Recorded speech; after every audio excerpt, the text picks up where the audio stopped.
Shopify grows your business no matter how far or big you grow. Shopify is the global commerce platform that helps you sell at every stage of your business. Whether you're selling your fans' next favorite shirt or an exclusive piece of podcast merch, Shopify helps you sell everywhere. Shopify powers 10% of all e-commerce in the US. Allbirds, Rothy's, Brooklinen, and millions of other entrepreneurs of every size across 175 countries. Plus, Shopify's award-winning help is there to support your success every step of the way. Because businesses that grow, grow with Shopify. Sign up for a $1 per month trial period at shopify.com/income, all lowercase. Go to shopify.com/income now to grow your business, no matter what stage you're in. Why can't every day be like this? No simple road. Yeah, no, I've been on that road too. I know the road may seem to go on forever and a lifetime.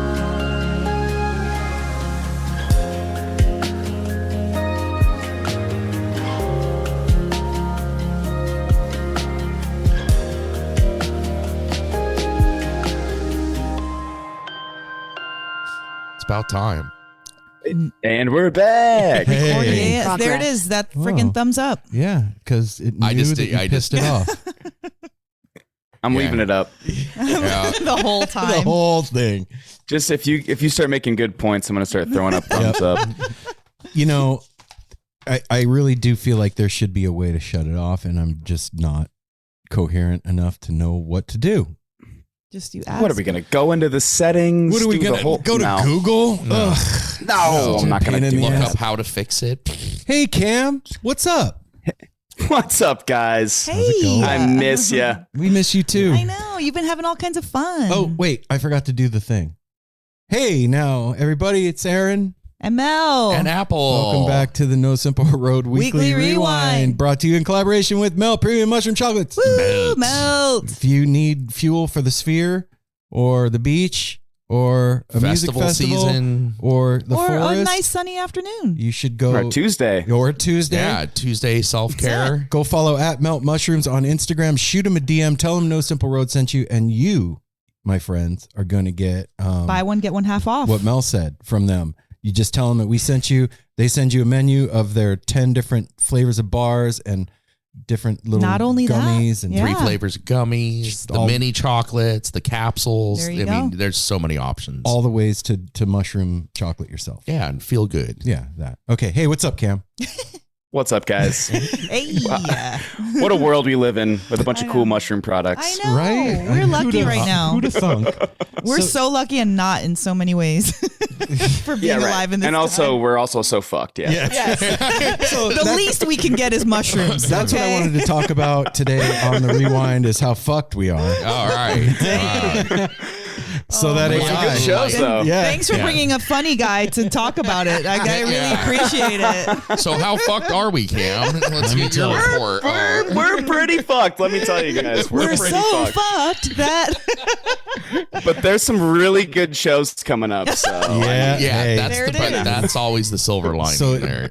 on that tip, I remember before Sphere and before Mexico, like when I would go to work, the Bing feed that comes up on my desktop in the morning, for whatever reason decided that I needed to be depressed all the time, and it would like, yeah, and it would put up like World War III in any moment, you know, the world's gonna end, and all this shit, and I'm like, okay, look, if we could just make it until after the Sphere, I don't give a shit. yeah, you do. You do. But we but made now it. we're past the Sphere, and now you do give a shit. Yeah, Yeah. There's now other I just don't things. want it to be till Dick's. yeah, we just got to make it to Dick's. That's right. Once I get my fill of dicks, then we'll be fine for the season. Gross. And we'll be good. Cam, tell me all about Bonaroo, man. Before you tell me Oh, about dude. Bonaroo, I want to know about this. Uh-oh. How does anybody, I know how Aaron does it, but how do you find out about the shows that you want to see? You know what? I really rely on my buddies. And I stumble into things kind of last minute. I'm like a terrible concert goer in that way. I don't have it mapped out for the year. And luckily all of our friends have really good taste in music, and they're like, you're going to go to Parcels at Red Rocks, right? And I'm like, for sure, I'll do that. Or Sean will be like, you're going to come help out at Bonaroo and you're going to see all the cool stuff with, yeah, for sure. So I kind of lean on my buddies. So you don't have bands like in town, a calendar laid out of like, okay, next month we're going to see this, and this, and that. No. For Fish I do. Okay. But for other stuff, I'm like, what else is going on? You know, and luckily, like I live in Southern California and stuff comes through a lot. So you just moved, right? A lot. Yeah, I'm in San Diego right now. Oh, cool. Yeah. Until you moved to Oregon for good. And until I moved to Oregon for good. Yeah, I mean, you guys know Jess is a travel nurse, and so she's in between contracts. And one of our friends, Alice, was living in this place that was cheaper than where we were living in LA and right by the beach. And Jess, her contract was up, and we're like, let's not be in LA for a month. Let's try that out for 1 month. And we've been loving it, dude. Yeah, it's nice down there. But what about like, for yourself, like your comedy stuff, is that kind of threw a monkey wrench in it, or are you just like taking a month off of that?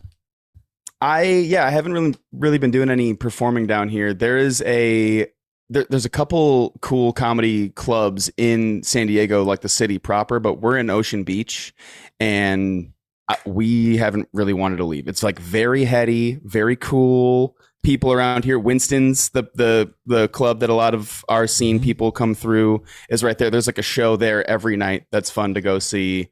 There's like drum circles going on the beach. There's like vendors on the sidewalks and all these cool local places to eat. Yeah, I've just been not really doing. Cam's going to open a grilled cheese restaurant. It's Ocean Beach. Yeah, that's where my stepsister was living at. She was there for 25 years in a rent controlled building. And the lady passed away, and the kids were like, "You got 1 month to get out. We're selling it. They're tearing it down and building condos." And she was like a block from the beach for 25 years. Dang. Brutal. Yeah, it's okay. Ocean Beach is beautiful. You know what, Cam? I say love Ocean Beach as much as you possibly can, because in a few weeks you're going to be coming up here and you're going to find out why Putt and Meg decided to buy a house after visiting here one time. Oh man. Well, speaking of the calendar, that is the next thing that's on the calendar is Fair. And I just could not be more excited. I love that you brought that up. You guys hooked it up. Well, I'll be honest.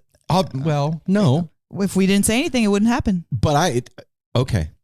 Period. Sure. It's true. You're It's welcome, true. Cam. Yeah. Circumstances. Aaron needs to just learn how to take a compliment. You don't got to like be all big headed about it, but it's true. No, he couldn't have done it without me. And you made up the whole idea. You're like, let's have Cam. Like, that'll be dope. And I didn't understand why, out of all of our friends, like why specifically Cam. And then you told me why. So you can tell everybody else why. I'm gonna be completely transparent here. We were at Sphere, and I think it was like was it the third day we had that big party in our room? We had parties almost every night in our room. After Saturday. But the big one. Yeah. Okay. And Cam had come back to the room in a bathrobe and a bucket. Oh my gosh, yes, with Cam, a white Russian. Yes. and that was Sunday night. I was there for that. That was Sunday. Oh yeah, that was Sunday night. I was there for the dude. Cam's like, yeah, Saturday. We were there both nights. That one time when I was at the Sphere. And it was the end of the night, and I was spun. 4 days spun at that point. Yeah. And we were saying goodbye in the little hallway of the suite. I gave Cam a hug, and he started to walk out the door, and I saw us at Fair together out of the blue. And I was like, what was that? That was weird. And I wasn't going to say anything. And I got that like butterfly feeling in my solar plexus. And I was like, oh shit, I need to say something. And I was like, hey, do you want to go to Oregon Country Fair? I think you were like, what the fuck are you talking about? What are you doing? Yeah, man. Were you aware of what it was? Yeah, he knew. Oh, okay. You were aware. Okay. But before, like, how did you find out about Fair? Through when I interviewed Aaron. Aaron had just come back from Fair when you guys were there last year, and that's like one of the first interviews I did for Best Show Ever. And he was like, we were, going to talk about.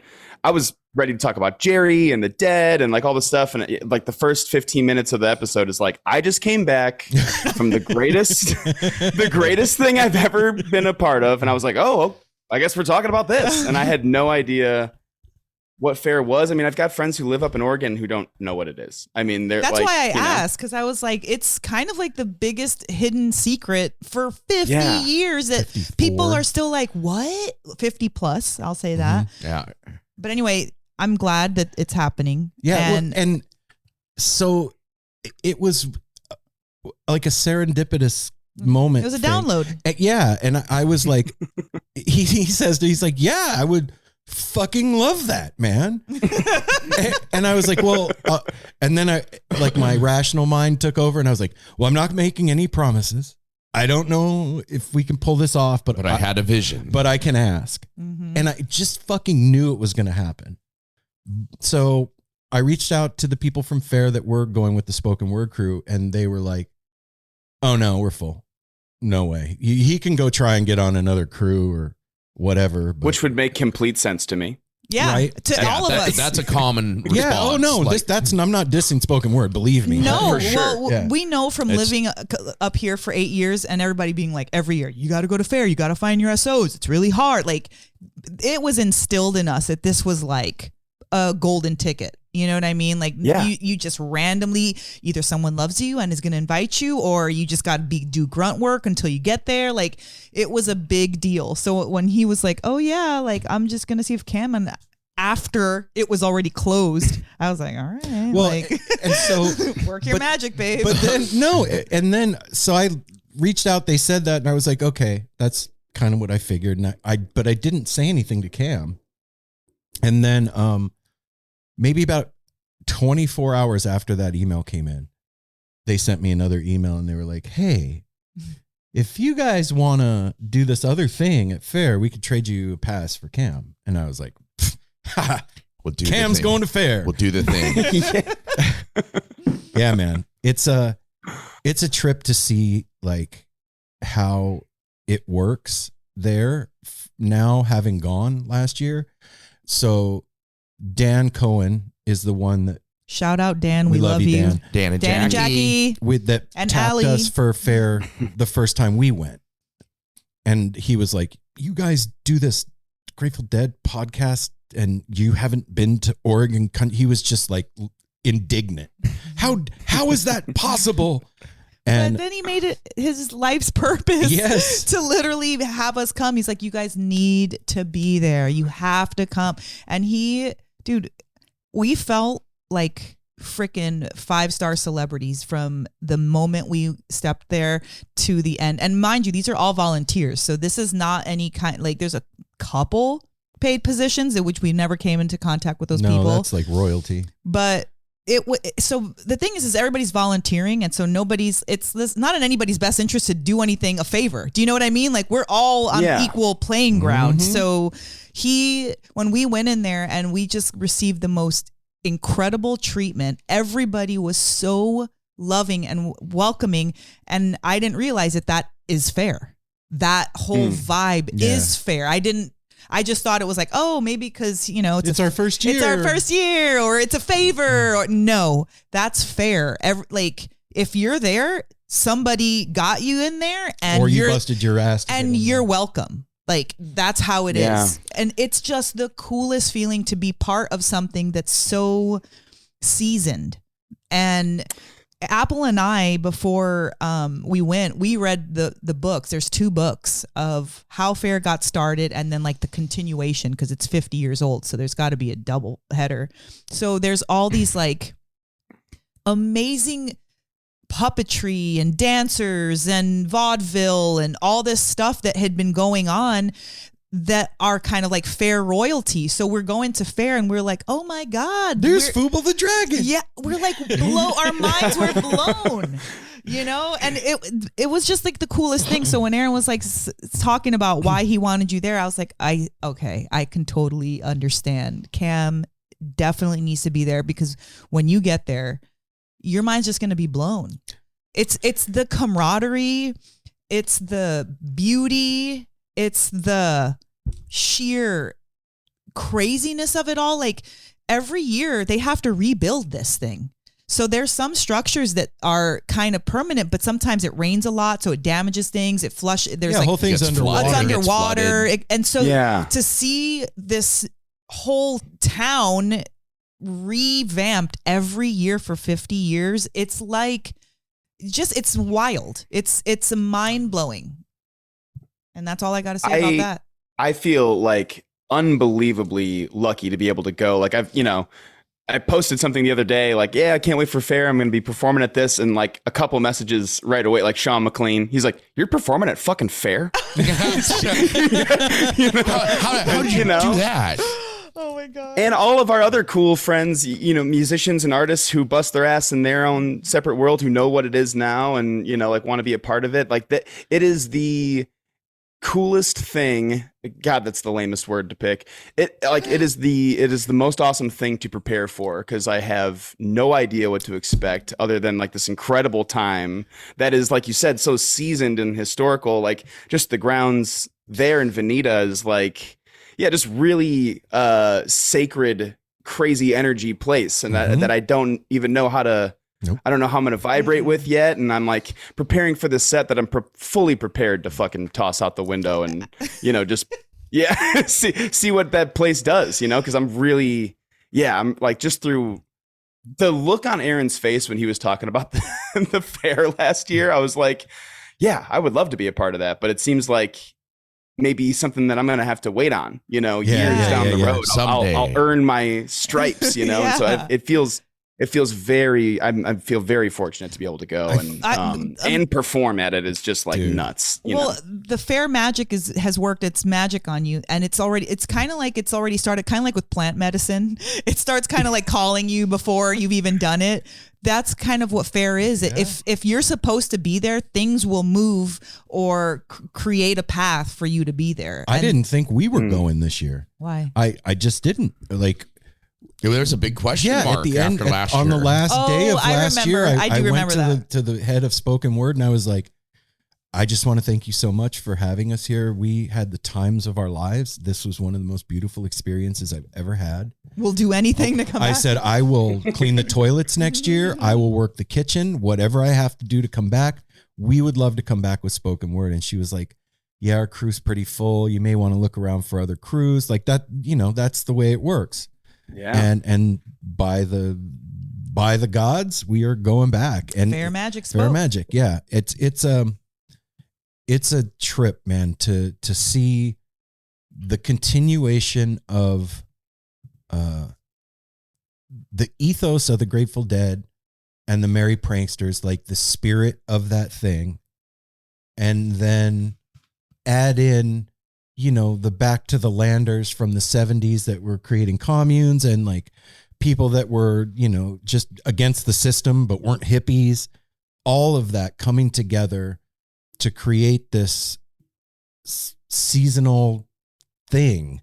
And to call it fair is weird, because that conjures up in my mind funnel cake and merry-go-rounds. Right. And, right. But that is so not what this thing is. There's no rides.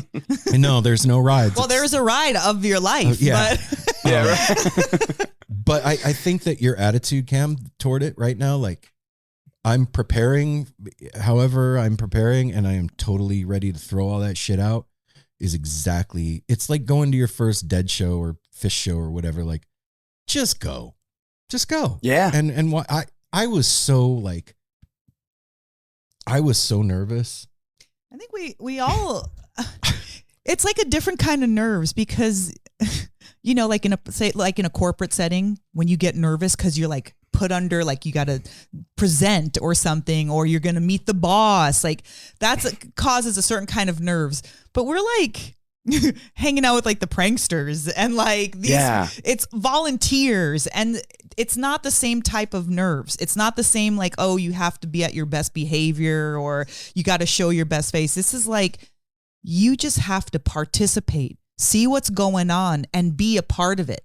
If you see trash, pick it up. If you see a kid crying, see what's going on. If you want to perform, do it. Like, it's just so right now. You know what I mean? It's like so present. You have to be so present. Yeah. And it's so safe. Yeah. The whole place is so safe. You I was learn gonna say, that. yeah. If you overindulge, you go visit Whitebird Clinic. And do you like root beer?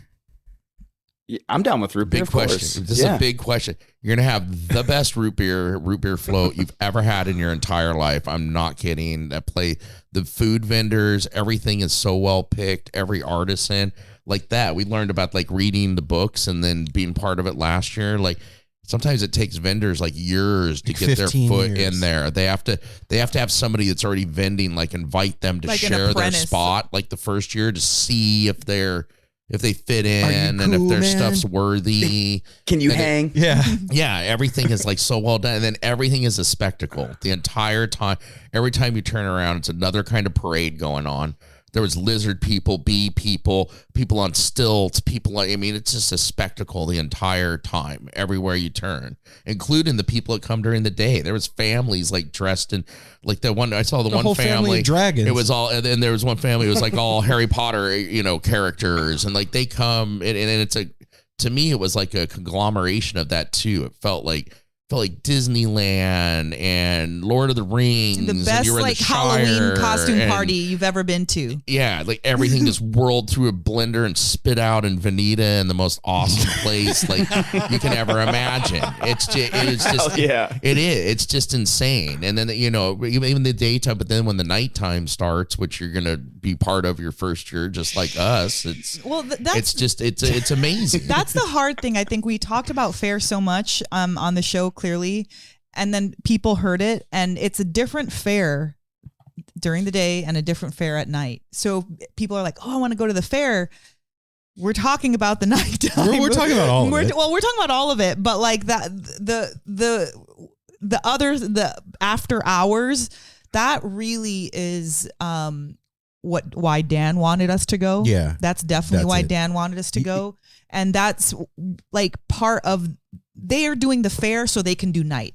Do you understand? Like they're doing that whole daytime just so they can have that nighttime time. Yeah. You asked why I wanted to bring Cam. Remember? You're like, why Cam?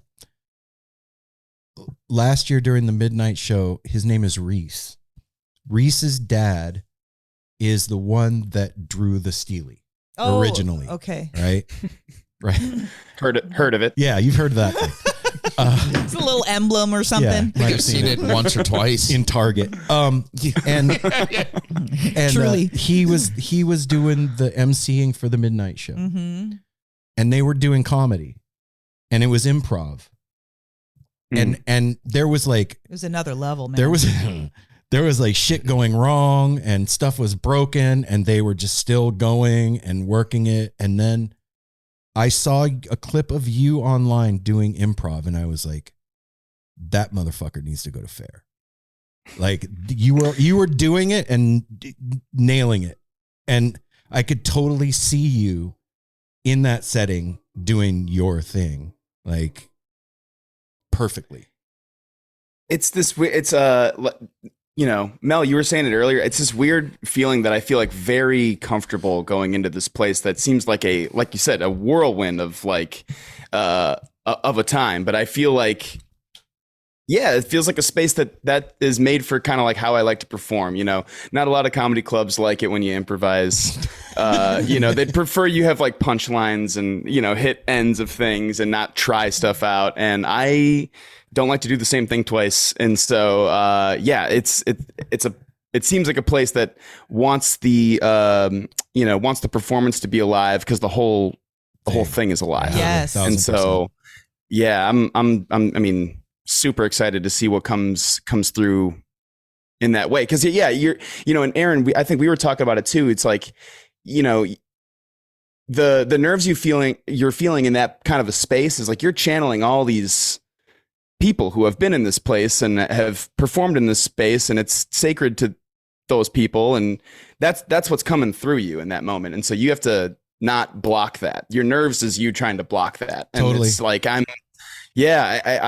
really looking forward to this opportunity. Like I said, I'm like trying to prepare for, but I'm like, what is this even gonna fucking work? Like, why should I even have this written down? Like, fuck this. Let's just see what happens when I get there. Yeah, absolutely. One of the things that I'm like most looking forward to with bringing you for your first time is what Dan did with us.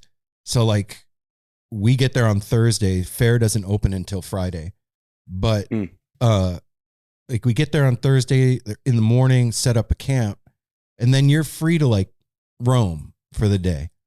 And like some of the food vendors are open in fair and some of the stuff is open, but you get to see it like emerging from the forest a little bit and like get the lay of the land.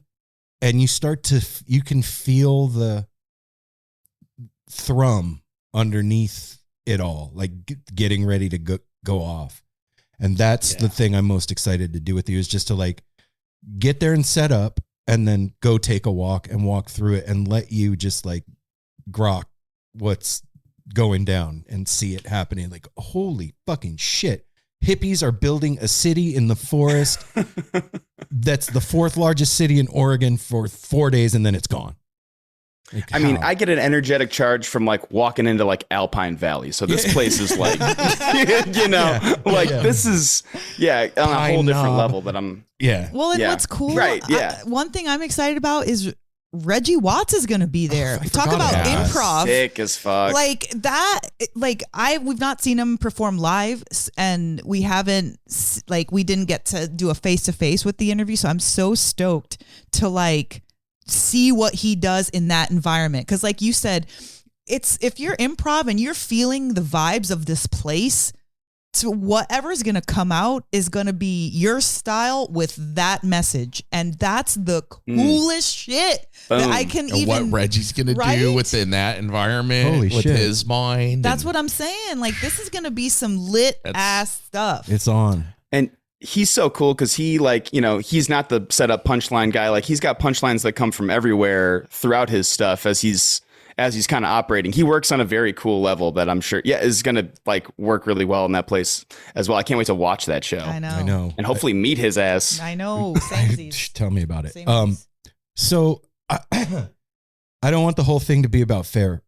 I really, really want to hear about Bonaroo, because I think, you and I spoke on the phone the other day, and like, I've never been one to want to go to like Coachella or Bonaroo, or like, it's just like, seems like so many fucking people and everything happening at once, and you can't catch everything you wanted to see. And it's like just so big. It seems like you get lost in the sauce. Yeah. I mean, I've never had any desire to go to Coachella, like you said, or any of these big festivals, but had the opportunity to go with Festesia, with Sean, and, making some fun content there, and, interviewing people and doing that kind of thing. And so super cool opportunity that I wasn't about to pass up. I'm like, I will sleep in a 100-degree tent for 4 days to experience this festival that when I look at the lineup every year, I'm kind of like, the years that I would have loved Bonaroo passed me by when it started. Like, if you look at those original lineups of Bonaroo, it's like the coolest fucking lineups of jam music and Trey or Fish and, all this kind of stuff. And I'm like, it's just a lot more popular music nowadays, or so I thought. Mm-hmm. How old is Bonaroo? Do you know? I think is it 02 was the first year? Oh, okay. Or 03? Dang. Okay. We'll find out. About and those 20-something years. I know very little about the festival, but what I do know is the dudes who started the festival were big Fish guys and went to the Fish festivals and were super inspired by what Fish did in the festival space, and then wanted to have kind of a permanent huge one for all types of music in Tennessee. And so, and I feel like, from afar when you're watching, you're like, oh, it's lost that ethos, now, or it's different now. But it really wasn't. It was a very, very, very well run festival that was not like brought to you by Google Pixel, not like, a bunch of sponsors like shoved down your throat, which is kind of like how I feel. That's like what I imagine Coachella to be. The Coca-Cola stage. Yeah. Like all the stages are like this stage and that stage and which stage and who stage. And, right. Stupid, but it's not it's like fun, Oh, me you too. know, Yeah, and like same. all, corporate stage. Yeah, got it.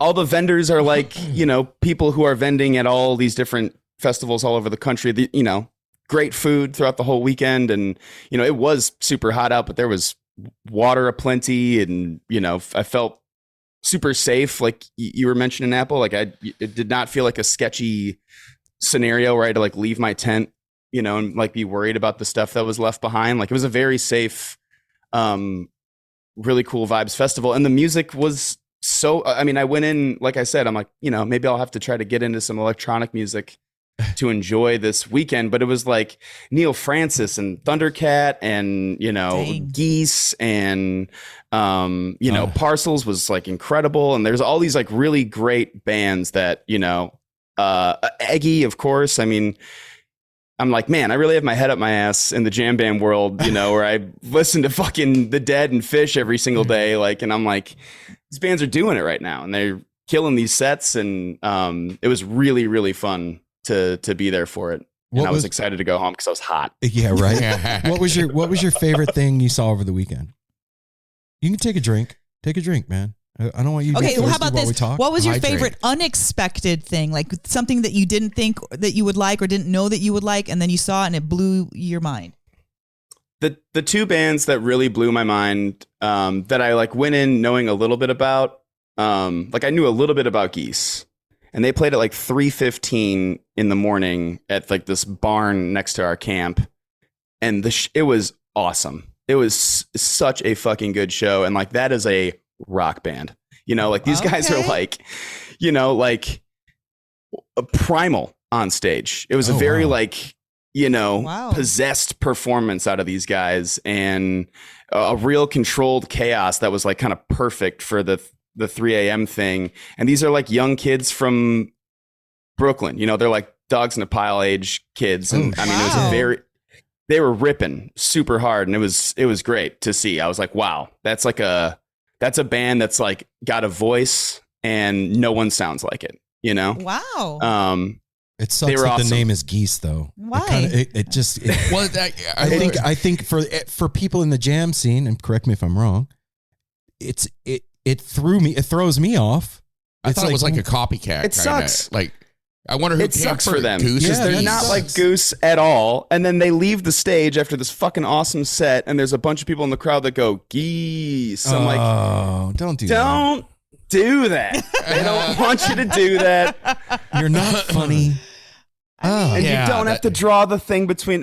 It's very easy to do, but like two very different fucking bands that I'm sure do not want to be associated, but have to be. Right. You know. Yeah. But they were really great, really surprising. And then, you know, I listened to Parcels. There's like one album, their live volume 1 album that I listened to a ton. It came out during COVID. My little brother likes them. Sean and Connor are big Parcels fans. It's a little like disco-y. And it's a fun vibe, but I was not prepared for their live show. It was unbelievable. Like, I mean, sickeningly tight music. Those guys were, you know, incredible musicians that are playing like, it sounds like a track. Like it sounds like you are hearing like a disco DJ or something, but these guys are playing the music, and the harmonies were incredible. It's like Daft Punk Bee Gees, and the crowd was like going insane. That sounds like right up my alley. It's a funny thing, you know, like my dad is a rock and roll guy. I grew up like on a lot of rock and roll music, and like you just learn inherently through that like disco is bad and not a good thing. And disco sucks. Disco sucks. There's like we had like a disco demolition poster in our basement, you know, from the Comiskey Park thing. Like, you know, like that's far away from how I grew up. Someone made a comment on a video of Parcels that I posted that was like, they were like, you know, Fish was really into disco, and they kind of like blurred that line for like rock and roll people who like really like to rip and guitar solo, but also like a funky bass line and like the tightness of a drummer or something like that. And he's like, that works for me. And, you know, for some, I don't know. And I was like, it works for me too, man. They were, I mean, as far as like going to see a band, they were as tight as you could possibly see a band play. But it was so then very impressive. Then you saw them at Red Rocks. So you saw them at a festival set. Then you saw them at Red Rocks. What was it talked about the difference, or was there a difference? Well, first of all, they only played 2 U.S. dates this year, and that's kind of how they roll. They'll play like in Portugal and France and all these other cool places, and then they'll come like play one show in the U.S. I fucking love that out of these guys. Good for them. Yep. Hell yeah. You know, come through for one show and get the hell out of here. But here's a taste. the Bonaroo show was the trailer for the movie that was the Red Rock. Oh, hell yeah. Whoa. You know? That's what I felt like after the Red Rock show. I was like, you know, incredible. You know, that they played a bunch of songs that I like, and they played them in this way that was like completely revamped, and like hearing their vocals live is like a super powerful thing that, again, in the jam band, you know, world, we don't get a lot of 4-part harmonies, you know, like that doesn't really fucking happen a lot. And so it really blew me away. And, you know, Red Rocks is like the biggest show they've ever played, and like that energy through the show was palpable out of them. They were super excited and talking about it during the show. You know, like the show was almost over. They're like, I still haven't calmed down because the energy in here is so crazy. You know, and were they headlining? Yeah. Oh, okay. They were. They were headlining. Okay. Yeah. They brought the opener was like a girl that was from their hometown who like whistles. She does like whistle music along with like a violin and a pianist. What? And I was like, I'm going to hate this. And it was beautiful. It was exactly what we needed before the show. I am not going to like this. I am for sure going to not like this. It was awesome. She was like funny. She's like, and here's a slow one. Like all of them have been slow. It was amazing. I'm like, just let Australians make music. Just give them instruments, give them money, let them tour. They got it down. Yeah, Australians do well. You know, the whole disco thing, I hated disco. I couldn't stand it until getting into Fish. What? Yeah. Like it wasn't. Why getting into what's disco? Tell me something disco-y that Fish does, because I don't know.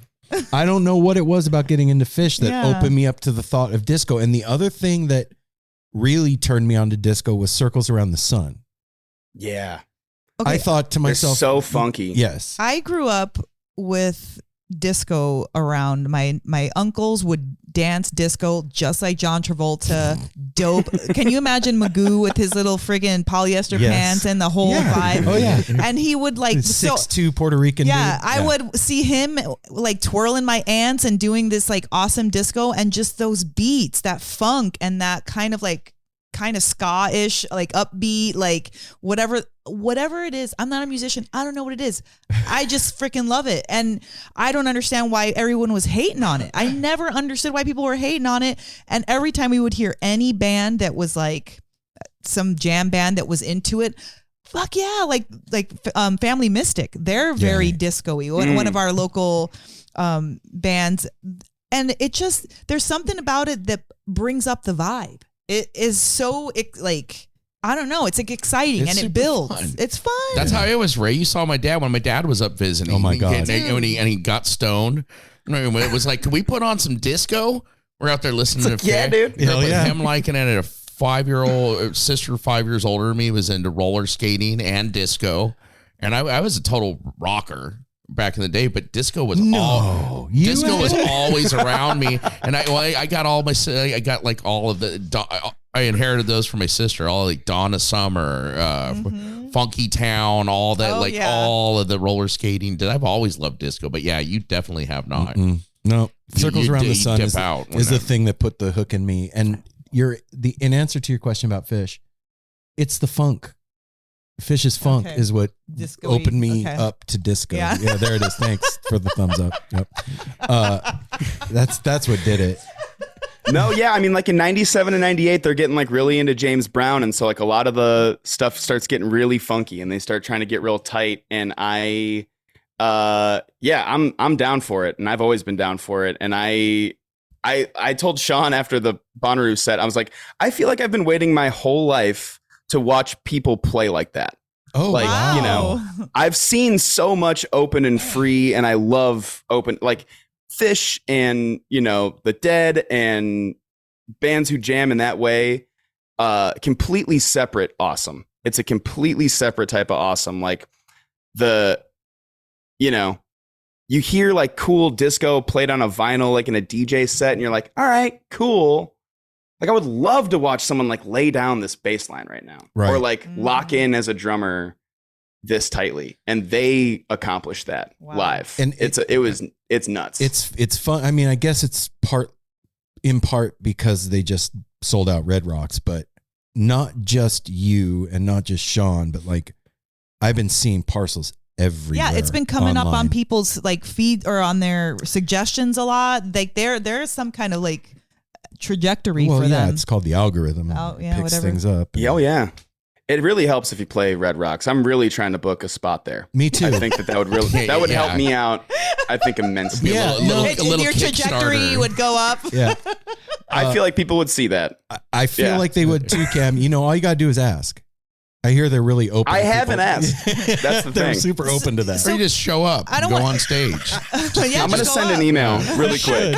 Dear Mr. Red Rocks. Okay. I'm Cam. So Cam, I want to know, after going to Bonaroo, give us like some tips for a huge like place like that, like a huge festival, something that we can take along with us, because it's sometimes a small festival, you know, you're not worried about walking so far because maybe the stage is right there next to camp, or like everything is so different. Something that's like 80 or 100,000 people, how do you navigate that? Yeah, what's some tips, or what did you learn?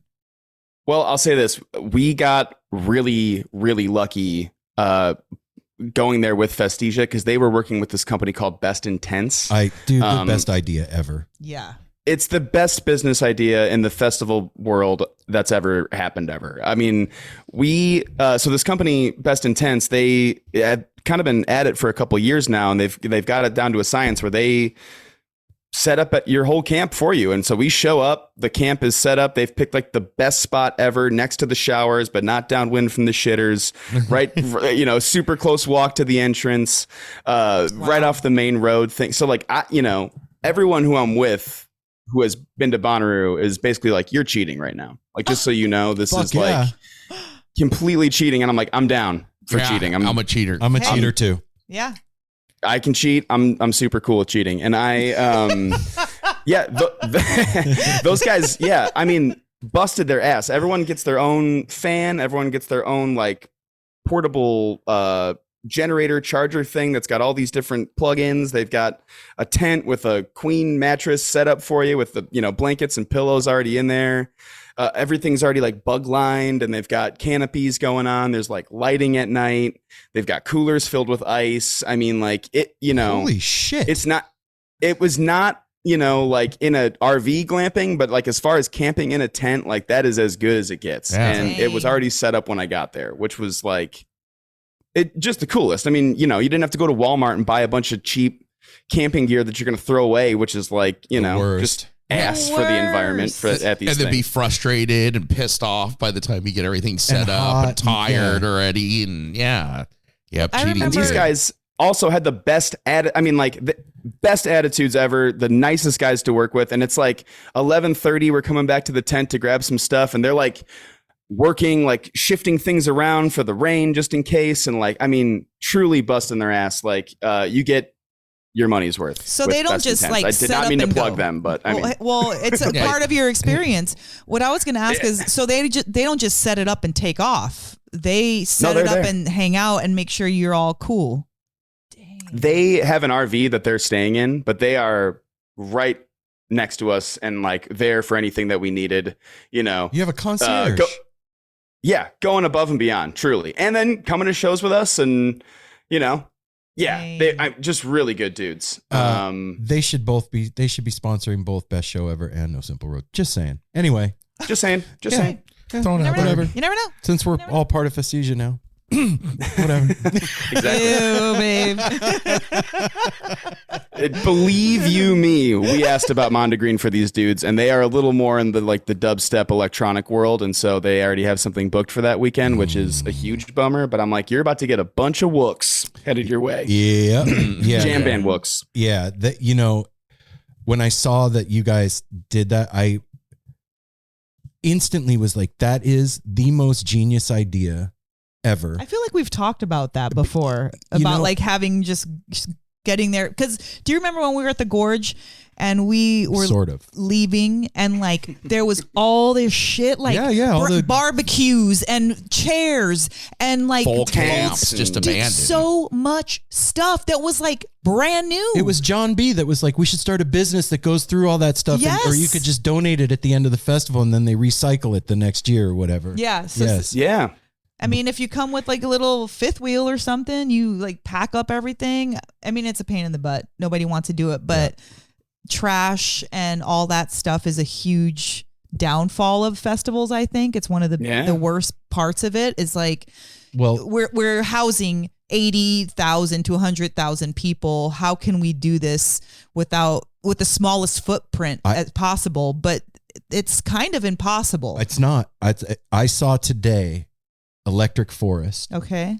Oh yeah, this is great. The grounds after the festival were as clean as before the festival started. And they have a prize truck. It's a giant truck with trash bags on the back of it. And you bring your I guess you bring your shit to the prize truck and you can win prizes for throwing away your trash. Is this correct? What? Yeah, it should be at every festival. Makes complete sense to me. You shouldn't need the prize to throw your shit away, but they'll give you a little toy. Right. Or something. Get some You encouragement. got a what is that? The paddle ball game now, kid. Remember when you wouldn't brush your teeth when you were a kid and then you get like little bribes to brush your teeth? Yeah, they're doing it with throwing your stuff away now. And I mean, like, not a fucking balloon, not a can, not a nothing. I'm very curious to see how Mondegreen will take care of this because that's if I have one bugaboo about fish, it's how the patrons leave their sight of fish. Always. Yeah. It's a nightmare. That's always been an issue at Alpine. Like Kyle and I have walked up the hill picking up as much trash as we can with our hands, like at Alpine, like gross, like It's beer dripping it's and stuff. I know about it. Yeah. And you know, whatever, like, and then people are always like, oh, thank you so much for doing that. And then they start picking stuff up, but the hill is like disgusting. Trashed after every night. Yeah. It's got to work on that. Well, it's just sad. We're paying all this money to have this great time. Trey and the boys are hooking it up. And then we're just like the equivalent of like a turd. The equivalent of a turd just like on the ground. Just like, fuck we're you like guys. sick, throw up on the ground. Yeah, like bye, peace out. Quite literally, I a hate turd it. on the ground. I It's happened. literally hate it. Yeah, we've seen that several times. Come on. I think we see it every Come on, time. guys. The only place I did not see that is in Mexico. Well, they have Because an army of yes. people working Yes. to pick stuff up during the show. Well, and if you poop on the beach, you're just like a cat. You just Well, Just okay. kind of flick it around. You know what? Let me take it back because that guy did piss in the freaking ocean right in front of in front of everybody. in front of the security even. That was so Security's rude. blowing the whistle. The guy says, "What?" He says, Like, "Take what? it." I mean, Oh, me? you could have walked Is like that for me? Yeah, he couldn't could you have walked like 10 feet further and been submerged? No, and then you just he had to stand let there it like fly. People just are like, "Come on, man!" That's I said, yeah. I go, come on, brother. You're making us all look bad. Come on. Like, I don't want to get wet. everybody should start throwing shit at it. Like Jackass. pin the tail on the wiener. Okay, so I just feel like we can all do better with festival cleanup. That's Yes. my PSA. That's Mel's PSA for Yeah. the week, everybody. Let's hear it from Mel. Wait. It's not me. Like I'm not it. I'm just saying all of us, What- whether we're and what- inebriated in any kind of a way or not, And one thing we with can fish figure it too out. is like one of the funnest part, but it is terrible to see afterwards. The glow in the dark stuff. It is such a fun part of fish when it's just a waterfall everywhere of the net, but then it's all over the ground. They're everywhere and they're terrible for the environment and animals can we and come out everything. with but I want to have fun. 100% recyclable glow stick. Yeah, There's or they like self-destruct it. They just Yeah. poof after Turn to fairy dust. Yeah, Can they we last like 4 hours. create, and then, best show ever, No Simple Road, create like a groove safe, but for trash. You know, like we'll have a little table and be like, well, this trash is There- safe. There is a trash team at Fish. There's a cleanup is? crew. the people who like volunteer I to wanna do after the it. show walk around. I didn't know about who did I that. talk about that with? It's called the ground score team. What? No, I'm It's just the kidding. that. Oh man, that would be a great name for the thing. But yeah, I think there's already a team that does that, and I think I'm gonna be involved in it. Roy Donk has taled to me about that before. The baklava guy. He's like, Oh. I think it's called Green Team. Okay. Is what it's called. All right, I'm looking it up. Mel's gonna Look it up. Great. Looking it I'm up. gonna be waiting around for Mel. You don't have to. I'll get my own I don't think ride I'm back. talking out of my ass. All right. Well, there it is, Mel. It's This would make my fish experience so much better. If I was able to, I don't care high or not, sober or not, at the end to clean up and like have my cute little bag with my pincher of things to pick up the trash, that would make me so happy. Yeah, it would. It really would. Just doing your part. Yeah, Doing my no, part. I have like glorious core memories from the gorge of in 2018 with her and like this magical fish moment together, and the weather was perfect and like everything was perfect moment. And then I also have the memory of security going, "You guys need to leave," and Mel being like, "No," and picking up trash as she's walking up the hill and like getting yelled at by security for the first time of like, "You guys, the show's over. Get the fuck out of the venue." They didn't say that. Those words to Well, us. No, were- they said all the ground They scores are ours. Quit trying to find drugs and get out to the Okay. campground. Oh. Guys, I got it. It's called the Green Crew. What is it? The Green Crew is a collection of volunteers who make special effort to keep parking lots and entry areas clean and thereby help keep venues and locals happy. Mother Nature stronger and the future of fish longer. Volunteers fill provided bags with trash and recyclables in the parking lots after shows. To take part, meet up with the Green Crew and water wheel folks near the entrance and or will call before a show or at the water wheel table inside. To help out, bring at least several empty trash bags per show. Keep your trash bag and keep your trash bagged and give bags to neighbors and bag a few stray bottles or cans before you leave the lot. Okay. And okay, this is the history. The group was started in the spring of '94, informally associated with Greenpeace Henry and Greenpeace Mike, who toured with fish, manning a Greenpeace table, and later moved to found the Waterwheel Foundation. Oh yeah, I hung out with those So guys. the Green Crew was later headed up by Shane, and Waterwheels Touring Division was run by Chris. So it started in '94, and I didn't know about it, and now I know about it. Thank So is you it- so That's much, the Cam. Cam. Did it say 30 it's years. for lot, 30 years of lot Green Crew. pickup Yeah. or inside too? Yeah, it said parking lot. Oh, okay. Were you not listening, Apple? I was listening, but she said it really quickly. I didn't hear if it was. I so mean, I it's don't wanna just take an lot. hour to You're read gonna be this lot thing. pickup. You don't get Well, to hang out in the venue. But which if you would bring make your sense. trash bag with you, you can But pick up security's trash. not going to let you hang out. Well, but you can like at least put that big trash by the other trash, and then that would Yeah. be fine with me. How did we end up on trash? Because it's important to. I think. important. Well, I think Because some people are doing a good job at it right now, and we Yes. could be doing a better job. That's right. And Yeah, if maybe. we Fair. talk all this about like the bands and how fun it is and setting up, and nobody talks about the trash, and everybody uses trash and makes trash.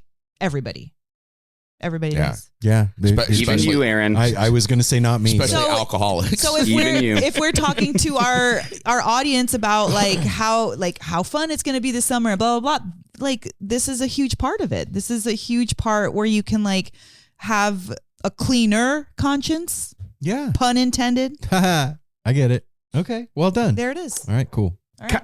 Kind of the ethos of the fair thing, no? Totally. Right? We gotta, Very much so. Yeah, leave no trace, man. Leave no trace. yeah, dude.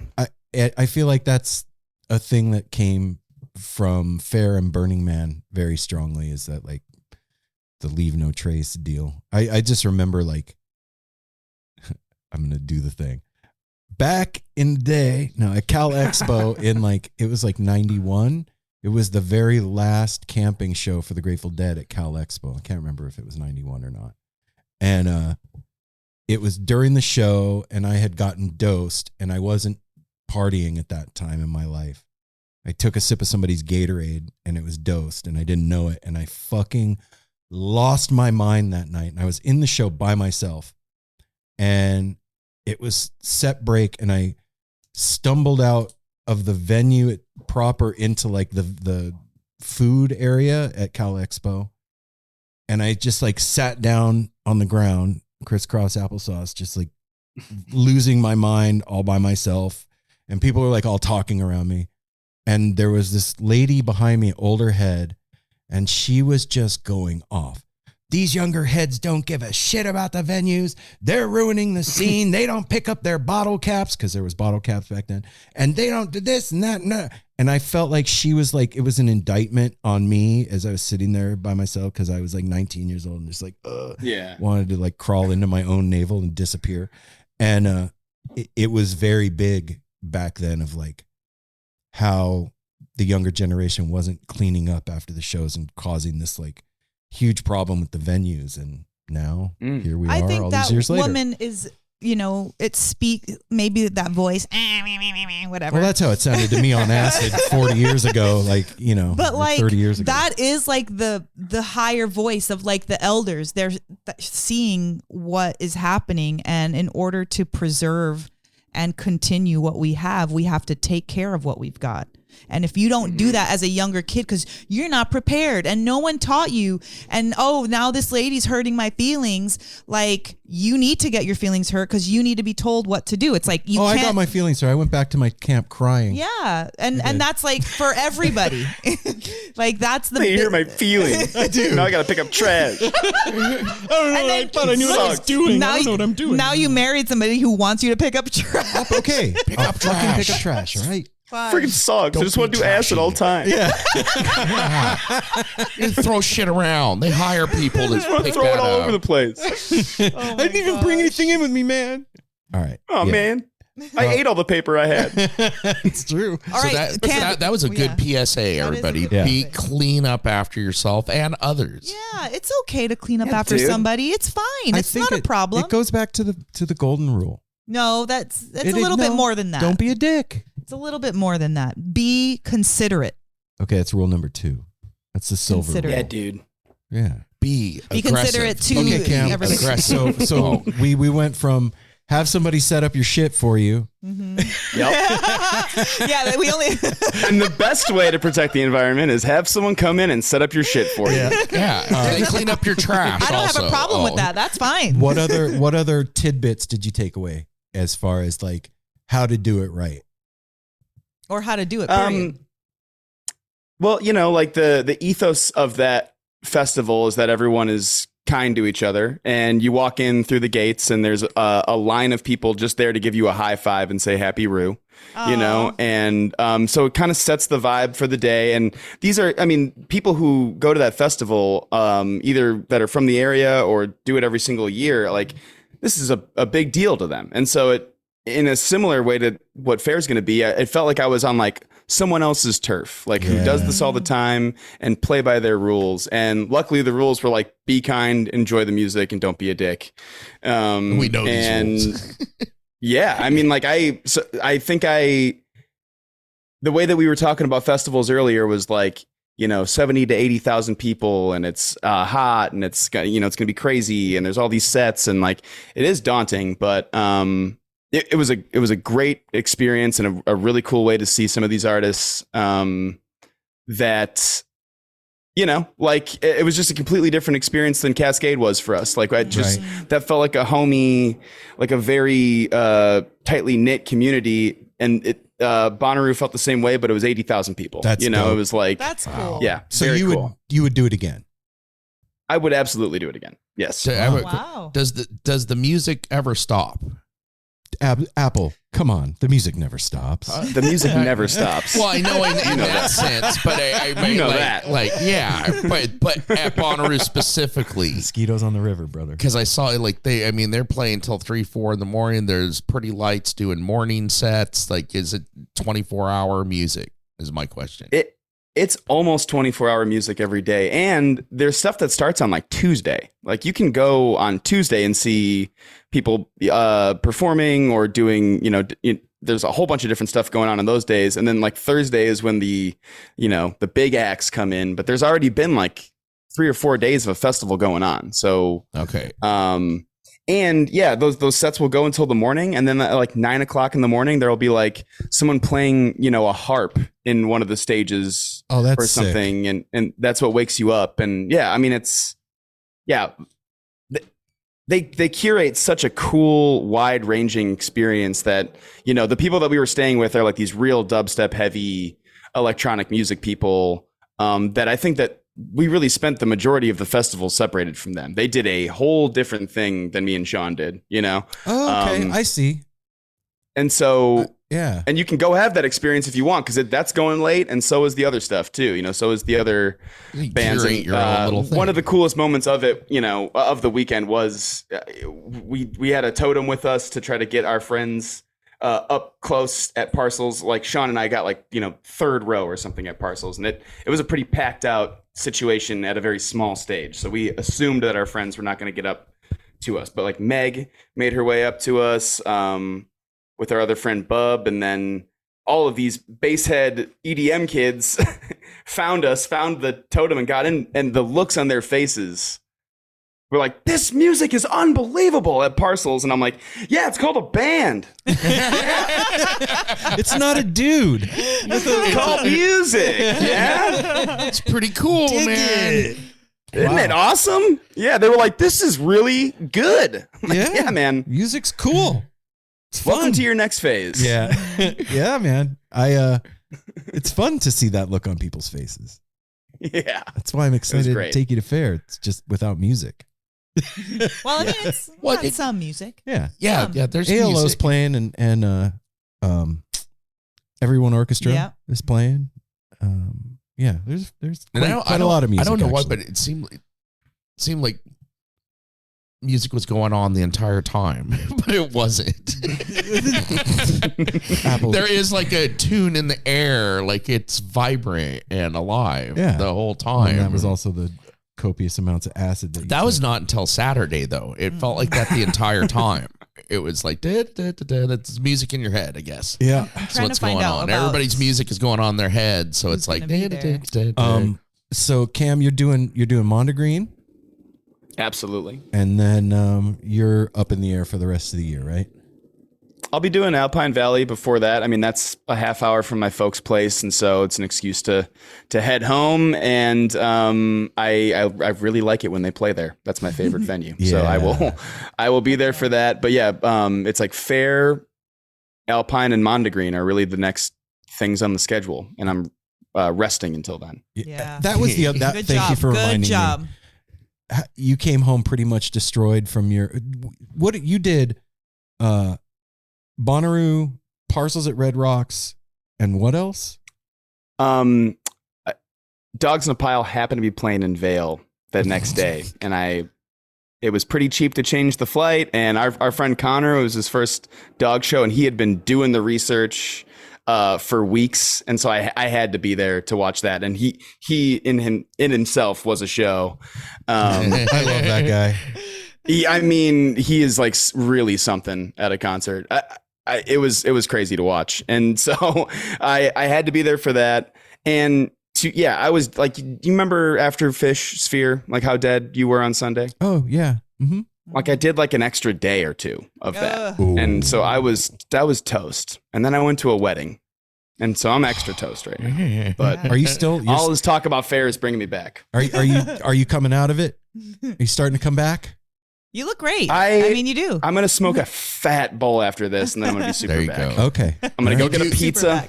You do have a glow. You are glow. You obviously have been in the sun and the heat, and you have a glow about you. It's funny, dude. I'm about to pop. That's what's going on. This morning, I woke up and I was like, oh, it's Sunday. Oh yeah, we have to record Weekly Rewind this week. And I was like, well, what have we done? Well, we hung out with Jasper. Yeah, I all took week. Jasper to OMSI to the dinosaur exhibit, and he had the freaking time of his life. And we had a few picnics. We built Legos. We built copious amounts of Legos and watched cartoons. Playing soccer every day. And so I'm letting everybody in behind the curtain. In this is what No Simple Road's been up to. I was like, wow, we haven't done anything I could really, get into on the. I'm going to call Cam. You gotta rest, dude.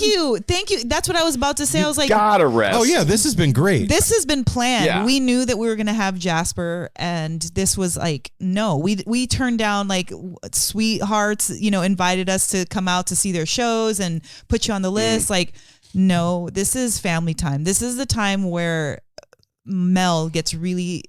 It's like when you get hangry, but I get like fangry. Like if I don't hang out with my family, you know what I mean? Love like it. I need family time because It's that's true. what charges me up. Well, Like I'm going to be honest, and Apple can back me in a up here. different. Well, wait, I know what you're gonna say, and I'll me I'll answer finish. that. I'll answer it. He's being honest a Apple lot could here. back me up. This has been the most exhausting 10 days having a 5-year-old in the house. Yeah. It's Jasper is a music festival all the time. Yes. With Oh. a sober one. Yeah. And 5-year-olds have just learned how to like fully do sentences, and they're loving it. And Oh, he's dude. going to fuck with you. He'll like give you a freaking speech, dude. This guy. Yeah. First of all, he's all into music and dancing and having fun from the second he wakes up till the second he Yep. sleeps. And so like I come home and I'm all from work and I'm like already like, oh, I'm making dinner right now, or Yeah. But we don't have that anymore. And so it does deplete me as well as recharge That me. was what I was going to Wait, say. for We were sure. fucking tired. 2 days they get back. It was 2 days they were here, and me and Ryder both were like, they're already exhausted. Like Oh. we saw it on their face. Yeah. They're just Well, like, I came back from work Oh one my day God. and like all the guys were laid up on the couch, just kind of like sleeping, various stages of awake and asleepness, and just like seeing me like I was like, oh yes, come on. And Jasper's Hey, like, okay, there. help. Yes. Tap out. Yeah. Help me. But No, it's the it best, is the and best. I'll do it again. He's so I'll fun. do it He's for so another fun. 10 days. But yes, Cam, you are who I think of first when I'm calling in help.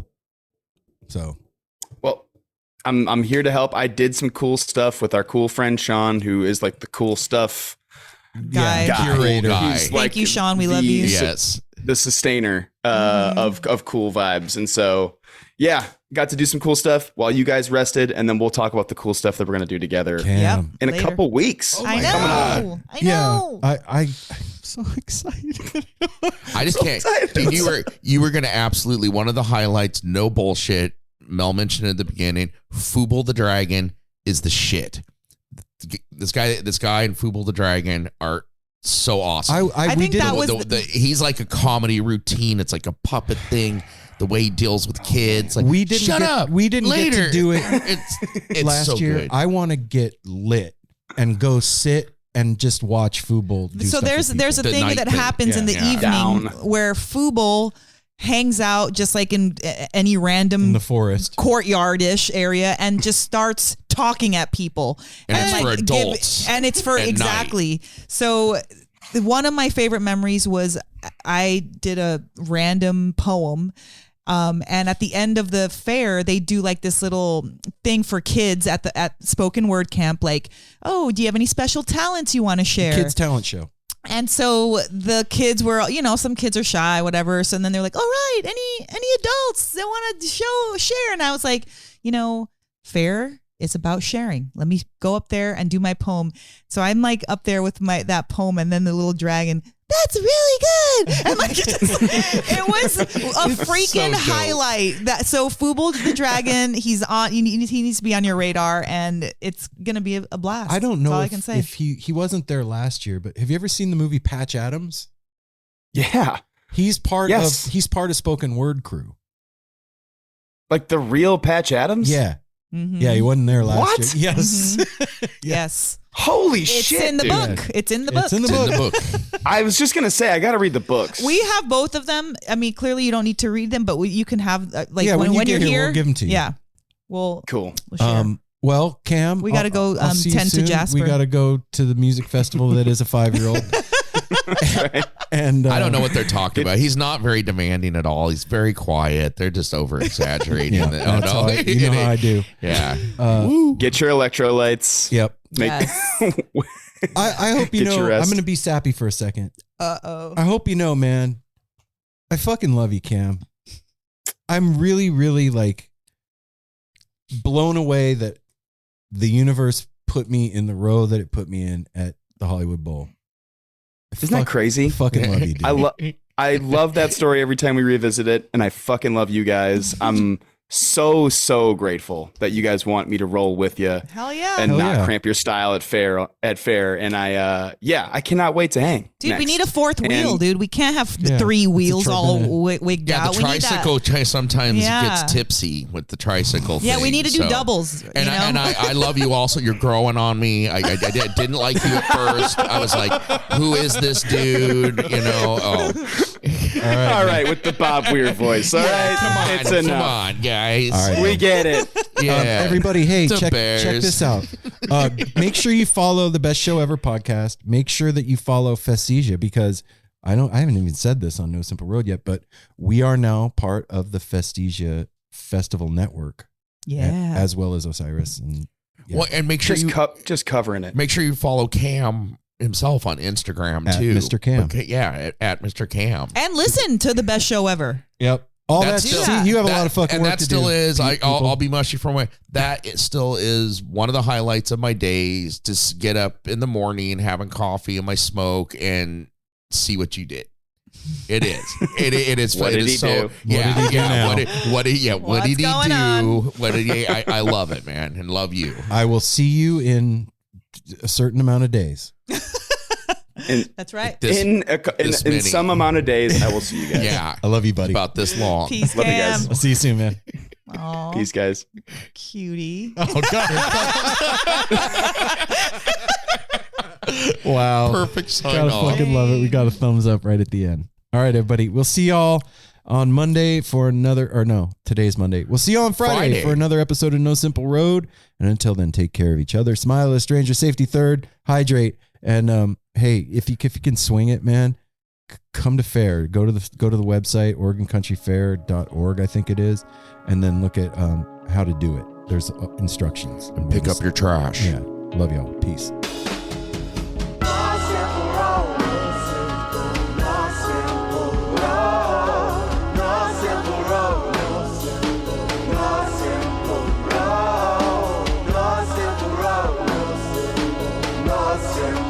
Like twist and turn, the mission turn, and it's a journey. Wish the word has many problems, but it's a burden. Felony just been deferred, and hell it means been the earth, and alchemy can bring the birth, the melody of a newborn. So persistent, so resistant, so insistent, so commitment, so resilient, or haven't you learned it? No simple road. No simple road. No simple road. No simple road. No simple road. No simple road. My windshield is shattered as I focus through the spot in the corner that is still intact.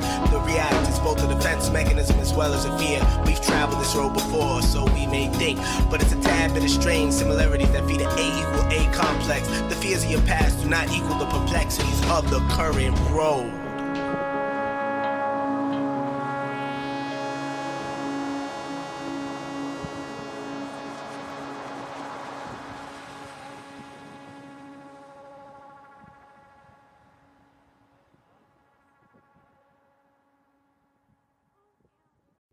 Hi, this is Henry Kay, host of the #1 music history podcast, Rootsland. Come with me on a journey to Kingston, Jamaica, where we explore the world of reggae music and the untold stories of some of the genre's greatest legends. From the ghettos and tenement yards where the music was born, to the island's iconic recording studios. We are so excited to team up with Osiris Media, the leading storyteller in music, because as you'll hear, sometimes the story is the best song.